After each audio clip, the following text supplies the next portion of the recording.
Olá pessoal, tudo bem? Vamos aqui para o último item que o Campbell coloca aqui no Herói de Mil Faces para falar da parte das iniciações, né? Ou ele vai falar da iniciação do herói e no anterior a gente falou da apoteose e agora a gente vai para um item chamado a bênção final. É tipo um plus a mais que o herói vai ganhar aqui. Por quê? Porque na apoteose ele já chegou naquele objetivo, né? E aqui o Campbell vai comentar que ainda tem um passo a mais que normalmente o herói aí vai receber, que quase que iguala ele ali com os deuses, que leva ele próximo da imortalidade.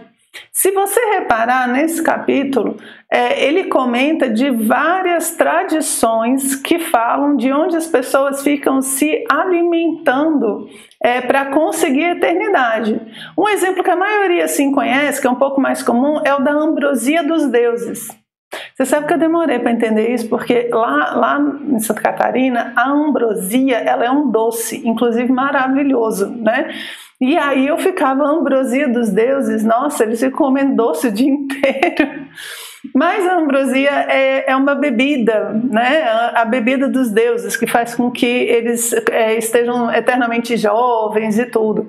E ele vai mostrando que você tem esse tipo de associação também em outras tradições. Ele coloca aqui, ó, a ambrosia, né? Ambrósios, né? Brósios como mortal e o A de negação, né? Então a ambrosia é a bebida daqueles que não são mortais, justamente os deuses. Aí ele fala aqui, ó, que aqui na tradição de Wotan, 432 mil heróis consomem a carne irredutível de Sacrimin. Eu espero ter falado certo este nome. Ele vai falar das pessoas que se alimentam da folha do Yggdrasil, né, dentro dessa tradição.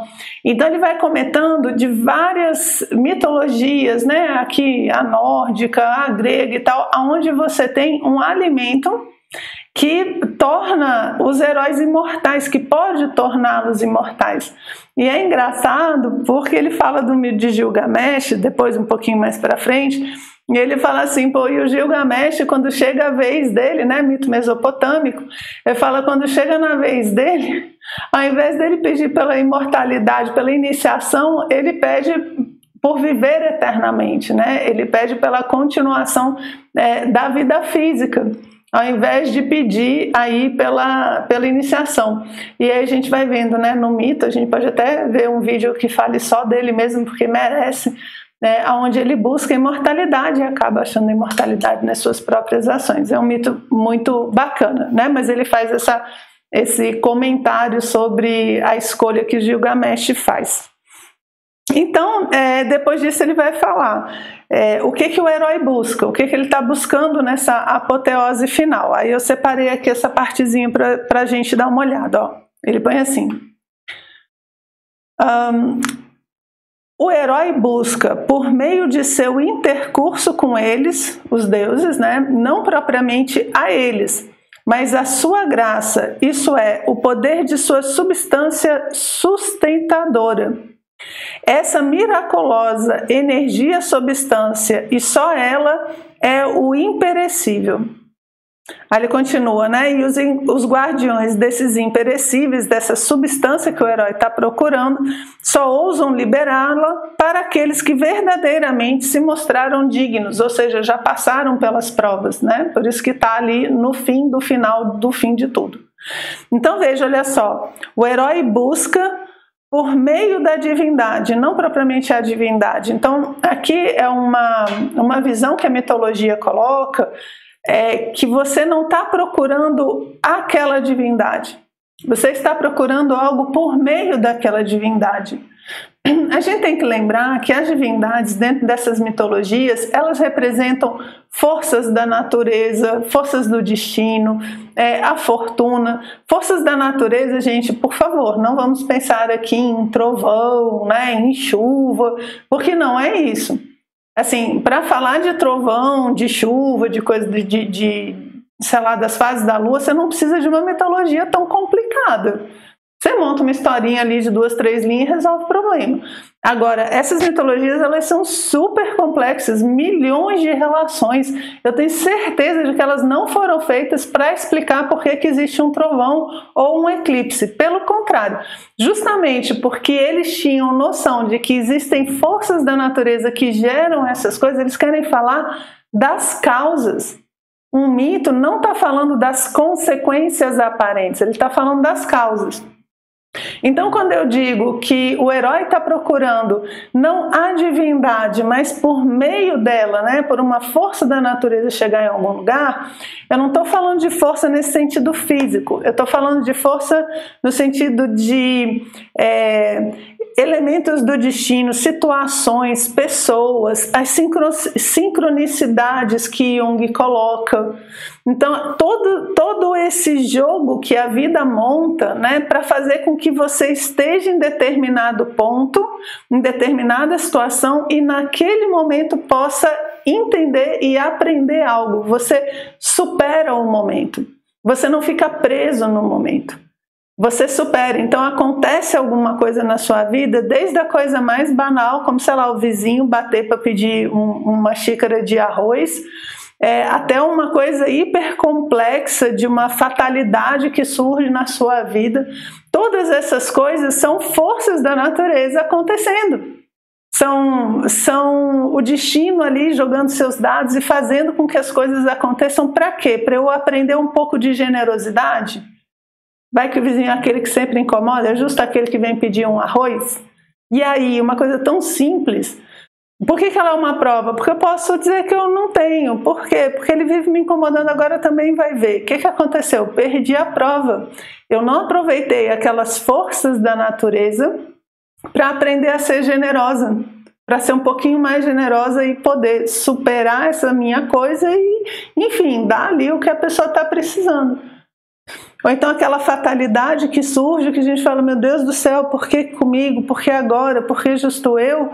E você aproveitar essa oportunidade, até porque, gente, quando acontece uma fatalidade, ela já aconteceu, né? Então não adianta a gente se remoer, é preciso ir para frente.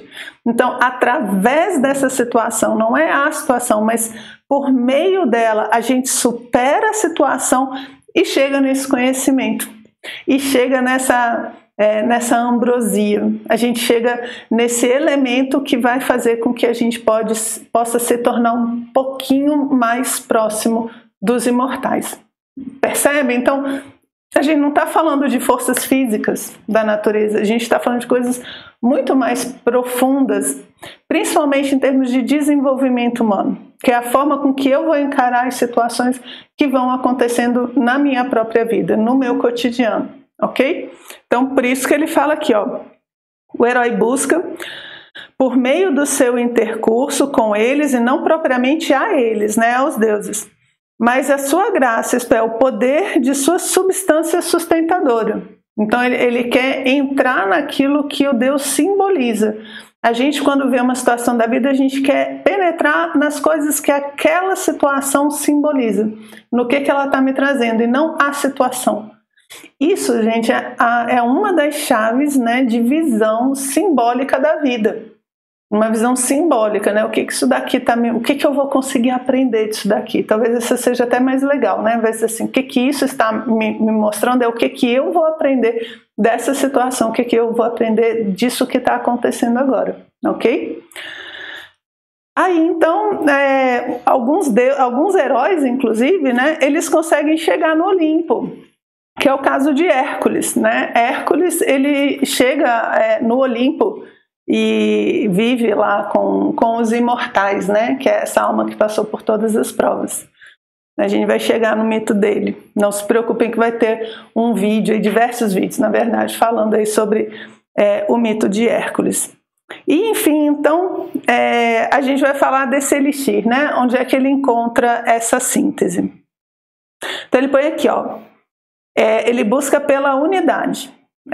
Uma das grandes sínteses que a gente faz em qualquer tipo de crescimento humano é perceber cada vez mais que as coisas são unas e que elas estão unidas realmente umas com as outras.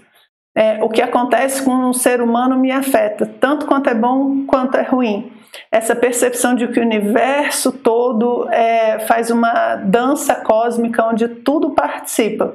Essa grande unidade vai dar essa grande bênção final aí que a gente está procurando.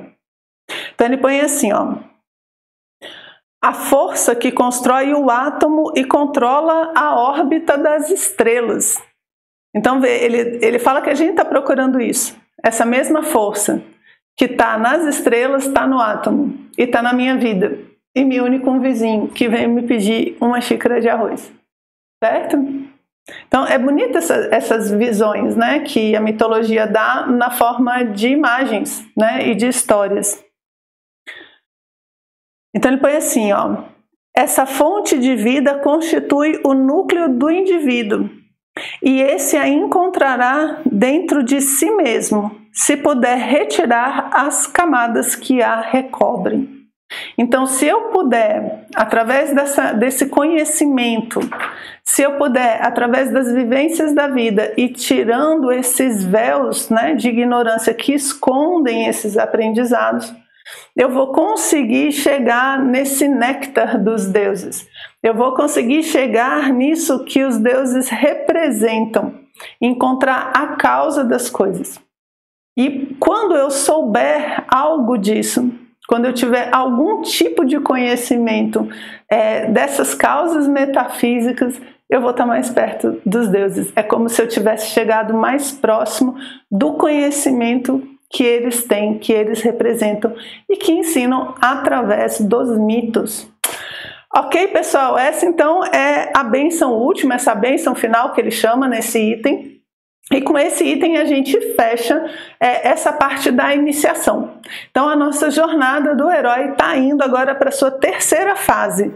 A gente já viu o início dela, né, esse despertar do herói, depois a caminhada dele em todas as provas até chegar nessa bênção final última aqui, e agora a gente vai ver o retorno.